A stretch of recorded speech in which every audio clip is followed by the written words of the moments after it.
Снежана, men саған денсаулық тілеймін. Рахмет, Даша. Мен саған доздық баға тілеймін. Рахмет, Снежана. Артем, мен саған жақсылық тілеймін. Рахмет. Женя, мен саған жақсы күн тілеймін. Рахмет, Артем. Апай, мен сізге сәттілік тілеймін. Жақсы, рахмет, Женя. Балалар отыра қойыңдар. Балалар, сабағында тақтаға аударыңдар. Тақтаға қараймыз. Тақтада не көріп тұрсыңдар? Тау, шөл, шөлейт, жақсы. Жайлау, өте жақсы. Енді қалай ойлайсыздар, балалар? Бүгінгі сабағымыздың тақырыбы қандай болмақ? Ұлы дала елі. Ұлы дала елі, жақсы. Дәптерлеріңізді ашыңыздар. Бүгінгі күнді жазыңыздар. Ақпанның 22-сі сынып жұмысы, сабақтың тақырыбы ұлы дала елі. Мен Жақсы балалар, бүгінгі сабағымыздың оқу мақсаты тура және ауыспалы мағынадағы сөздерді қолдану, ойын әсерлі мазмұнды жеткізу, шағын мәтіндегі жеке эпизодтарды сипаттау, тіпті келешегін салыстыру. Осы сабағымыздың мақсатына жетуіміз керек. Олай болса балалар, біз сабағымыз бастамас бұрын 2 топқа бөліндік. Енді осы 2 топқа бүгінгі тақырып бойынша сұрақтар беремін. 2 сұрақтан дайындаламайды.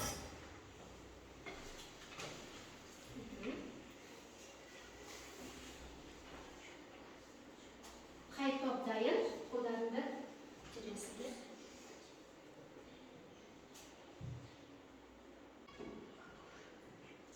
Бірінші топ дайынсыздар ма? Қолдарыңды көтере қойыңдар. Дайынбыз деп қолымызды көтереміз. Жақсы, екінші топ дайынсыздар ма? Жақсы. Бірінші сұрақ. Сен тұратын жерде жауын шашын жиі жауа ма, әлде сирек жауа ма? Алмас айта ғой. Мен тұратын жерде жауын шашын жиі жауады. Жақсы, дұрыс, жарайсың, отыра ғой. Сен тұратын жерде орманды аймақ бар ма? Снежана? Иә, мен тұратын жерде орманды аймақ бар. Жарайсың, отыра ғой. Қандай шөл және шөлейт жерлерді білесің? Шолсын мысық, Каспий теңізі, Шақылуын, Тармағаттар тауының етегіне дейін созылады. Жақсы, отыра ғой, жарайсың. Өсіп тұрған бидайды, арпа, күрішті көрдің бе? Ол қай жерде, қандай жерде өскен? Айта ғой, Вероника. Біз тұратын аймақ арпа бидай бар. Ол оңтүстікке күріш өсіріледі. Жақсы, жарайсың, отыра ғой. Бірінші тапсырма бойынша сұрақтарға жауап берген топтарға мақалау. Жақсы балалар, кітаптарында аша қойыңдар. Кітаптарында 4-ші тапсырмада мәтін берілген. Мәтіннің бірінші бөлігін бірінші топ оқиды, екінші бөлігін екінші топқа беріледі. Шөлейт аймақ тобына екінші бөлігін оқисыңдар.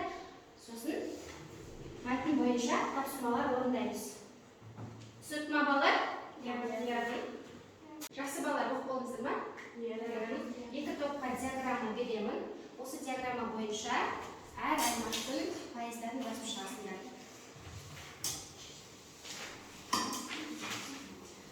Алтыншы тапсырма бойынша, алтыншы тапсырмадағы диаграмма бойынша. Алтыншы тапсырмадағы диаграмма қарайсыңдар. Диаграмма қаралайды.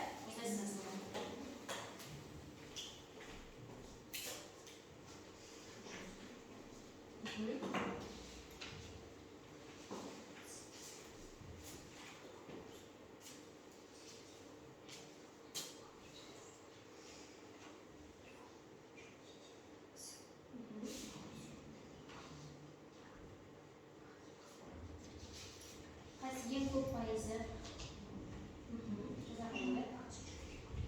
Нәтижеде көп пайызы 44 пайызда. Шөлейт жазамыз. Шөлейт 44 пайыз. Нәтижеде 4 пайыз не болды? Шөлейт. Шөлейт, жадыда шөлейт. Жазамыз шөлейт.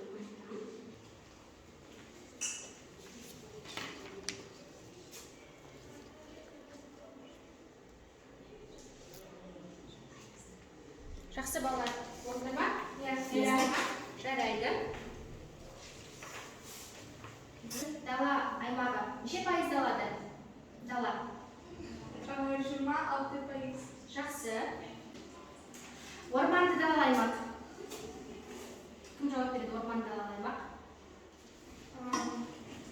0,4%. Пайыз, жақсы. Шөлейт. Қазақстан неше пайызын алады? 10%. Жақсы. Шөл. 44%. Жақсы, жарайсың, Артем. Жауап берді және Алмат жауап берді. Және Артем. Жақсы балалар. Олай болса, 60 тапсырманы орындаймыз. Мәтіндегі жаңағы аймақтардың ауа райын жазып шығуымыз керек. Далалы аймақ, шөлейт, орманды далалы және шөл. Ауа райы. Кім шығады тақтаға? Сенжан екен ғой. Екінші топтар кім шығады? Вероника шығады ғой. Біріншісі болады, сен далалы аймақ, сен де шөлейт, иә, телефон.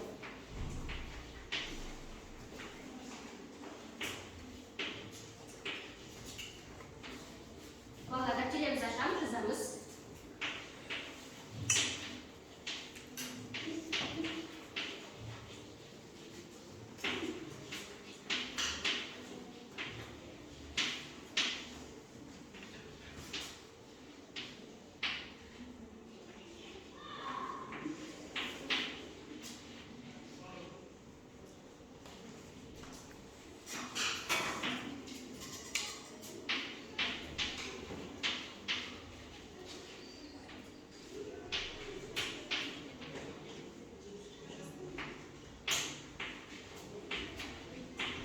Оқы ғой, Сенжаны. Жазғы ыстық, қысы өте суық. Жақсы отыра ғой. Оқы ғой, Вероника. Жазғы ыстық, қысы суық. Ашық аязда күнде. Жақсы отыра ғой. Және кете ғой. Және бірінші топтар кім шығады? Алмас шығады ғой. Алматта өстік. Ал суық жоқ. Отыра ғой, жақсы. Орманды еңкішілік шықсы тамақа. Отыра ғой, және. Жас болсақ балалар, орындықтарының артында стикер бар. Сол стикерді алып, бүгінгі сабақты қалай өткенін толтыра қойыңдар. Сабағымыз қалай өтті?